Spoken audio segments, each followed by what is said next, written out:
সম্মান জানাই। আজ 5ই জুন বিশ্ব পরিবেশ দিবস।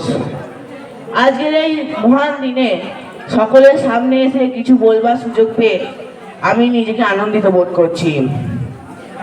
এই বিশ্ব পরিবেশ দিবস দিনটি শুরু হয়েছিল 1973 সালে রাষ্ট্রসংঘের উদ্যোগে।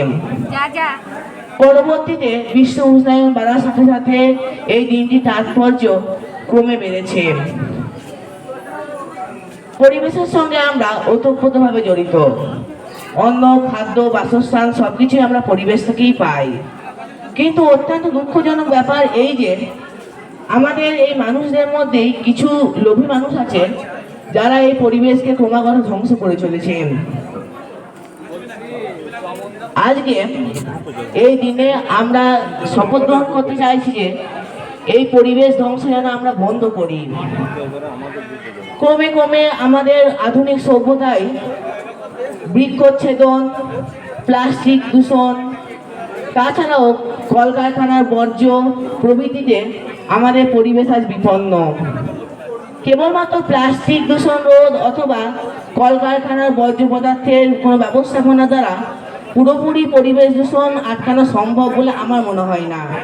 পরিবেশ দূষণের একটি বড় কারণ হলো জলবায়ুর অর্থায়ন। এই জলবায়ু অর্থায়ন কি? জলবায়ু অর্থায়ন হলো যেসব ধনী দেশগুলি আছে তাদের মধ্যে ভারতও পড়ে।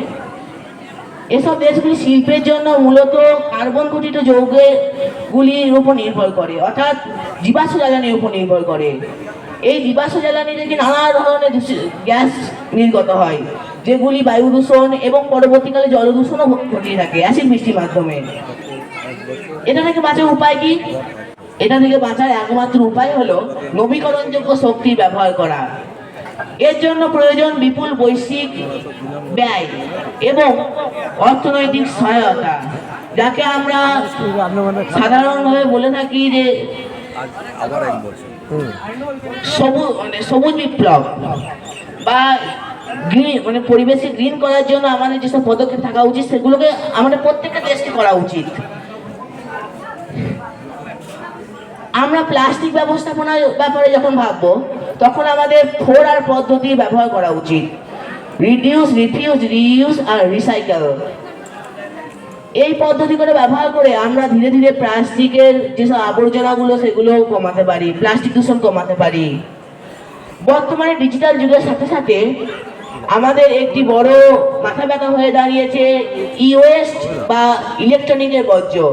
এর এখনো কোনো সুরাহা পাওয়া যায়নি। এটা এখন আমাদের কাছে সময়ের দাবি। বর্তমানে বিশ্ব উষ্ণায়নের সাথে সাথে নানা ধরনের জীববৈচিত্র্য ধ্বংস হচ্ছে।